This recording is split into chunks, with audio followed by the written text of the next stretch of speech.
को initial vectors, वो vectors जिनका स्टार्टिंग पॉइंट सेम हो, वो वेक्टर्स जिनका स्टार्टिंग पॉइंट हमारे पास सेम हो। जैसे आप इस कोऑर्डिनेट सिस्टम को देखें, ठीक है, तो इस कोऑर्डिनेट सिस्टम में हमारे पास दो वेक्टर्स है ए और बी, इनका स्टार्टिंग पॉइंट आपको सेम नजर आ रहा है ना, तो वो वेक्टर्स जिनका स्टार्टिंग पॉइंट हमारे पास सेम हो। कोलिनियर वेक्टर्स, कोलिनियर वेक्टर्स वो वेक्टर्स होंगे जो कि या तो पैरेलल होंगे या एंटी पैरेलल होंगे सेम लाइन को, सेम लाइन को पैरेलल या एंटी पैरेलल, और ये सेम या तो सेम लाइन से पास कर रहे हो, किसी सेम लाइन के थ्रू ये पास कर रहे हो। पैरेलल होंगे तो कैसे होंगे, ये हमारे पास पैरेलल हैं, ठीक है, ये देखें एक दूसरे के साथ ये कितना एंगल बना रहे हैं, थीटा इक्वल्स टू 0। अगर ए को आप बी की तरफ ले आए तो फिर ये दोनों एक लाइन के थ्रू पास हो रहे हैं, मीन्स इनका आपस में एंगल क्या है, 0। इनका डायरेक्शन सेम होगा, अगर ये पैरेलल होंगे तो इनका डायरेक्शन सेम होगा। मैग्नीट्यूड में भी सेम आर नॉट, मैग्नीट्यूड चाहे सेम हो या सेम ना हो, लेकिन पैरेलल या लाइक वेक्टर्स के लिए हमारे पास शर्त है कि डायरेक्शन सेम हो और एक लाइन से पास कर रहे हो या एक लाइन को पैरेलल हो।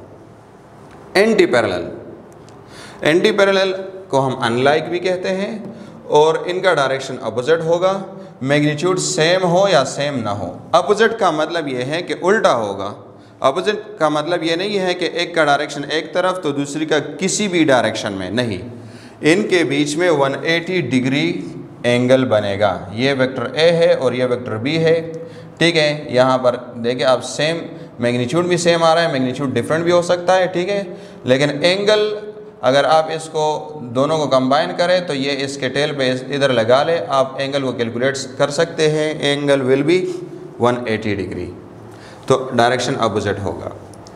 पैरेलल के केस में ये सेम क्वाड्रेंट में लाई करते हैं।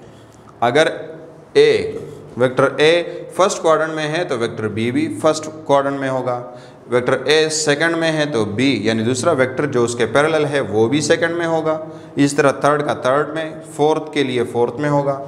एंटी पैरेलल के लिए क्या होगा, एंटी पैरेलल के लिए ये होगा कि अगर वेक्टर आपके पास एक्स एक्सिस के थ्रू आ रहा है एक वेक्टर, तो दूसरा वेक्टर हमारे पास नेगेटिव एक्स एक्सिस में आएगा।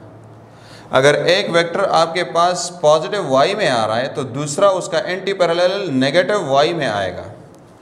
और अगर एक्सिस से हटकर एक वेक्टर फर्स्ट क्वाड्रेंट में आ रहा है तो उसके लिए दूसरा वेक्टर थर्ड क्वाड्रेंट में आएगा, याद रखें।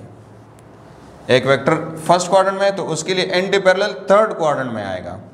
और अगर एक वेक्टर हमारे पास सेकंड क्वाड्रेंट में आ रहा है तो उसके लिए दूसरा एंटी पैरेलल वेक्टर आएगा फोर्थ क्वाड्रेंट में, ये बात याद रखें।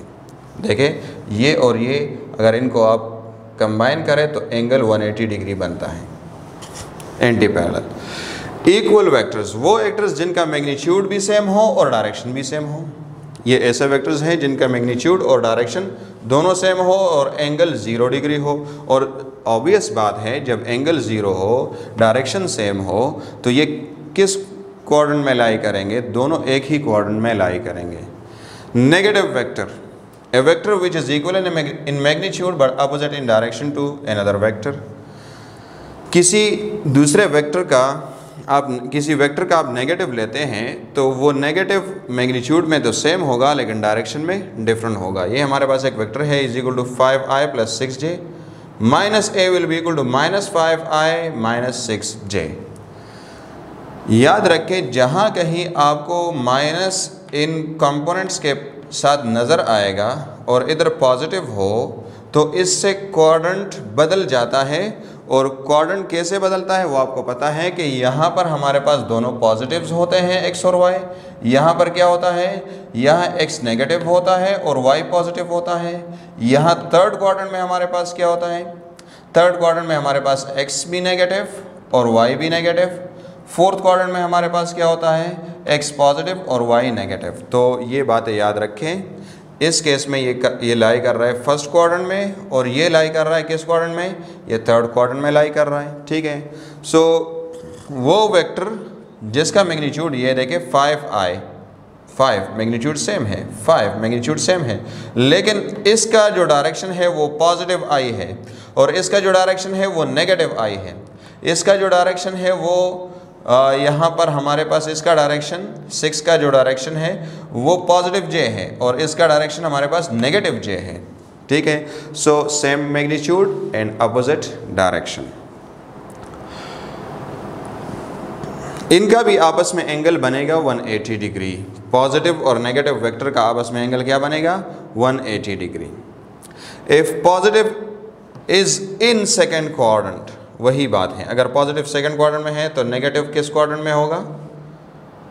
पॉजिटिव हमारे पास लेट्स से आ रहा है सेकंड क्वाड्रेंट में, इस क्वाड्रेंट में, तो नेगेटिव हमारे पास आएगा फोर्थ क्वाड्रेंट में। ये फर्स्ट है, इसको हम फर्स्ट कह देते हैं। अगर पॉजिटिव हमारे पास फर्स्ट क्वाड्रेंट में है तो उसका नेगेटिव थर्ड क्वाड्रेंट में होगा। If positive is on X axis, negative is on minus X axis. If positive is on positive Y axis, negative is on minus Y axis. ये बातें याद रखें। Axial vector, vector which acts along axis of rotation, वो vector जो axis of rotation पे उसका direction आ रहा हो। आपने एंगुलर वेलोसिटी पढ़ी है, उसका डायरेक्शन हम राइट हैंड रूल से मालूम करते हैं कि अगर कोई ऑब्जेक्ट ऐसे घूम रहा है, ठीक है, ऐसे घूम रहा है, तो इसकी एंगुलर वेलोसिटी का डायरेक्शन हम राइट हैंड रूल से मालूम करते हैं। ये इसकी एंगुलर वेलोसिटी का डायरेक्शन बनता है which is going along the axis of rotation. वो एक्सिस ऑफ रोटेशन इस तरफ इसका डायरेक्शन बनता है एंगुलर वेलोसिटी का, ऐसे ही एंगुलर एक्सेलरेशन का भी और ऐसे ही टार्क का भी। तो ऐसी क्वांटिटीज़ को या ऐसे वेक्टर्स को हम कहते हैं एक्सियल वेक्टर्स, जिनका डायरेक्शन आ रहा हो along the axis of rotation. यहाँ पे हमने कुछ टाइप्स ऑफ वेक्टर्स डिस्कस की, वेक्टर्स के बारे में कुछ ज़रूरी बातें, और मज़ीद कुछ टाइप्स हम नेक्स्ट वीडियो में डिस्कस करेंगे। Thanks for watching this video. अल्लाह हाफ़िज़।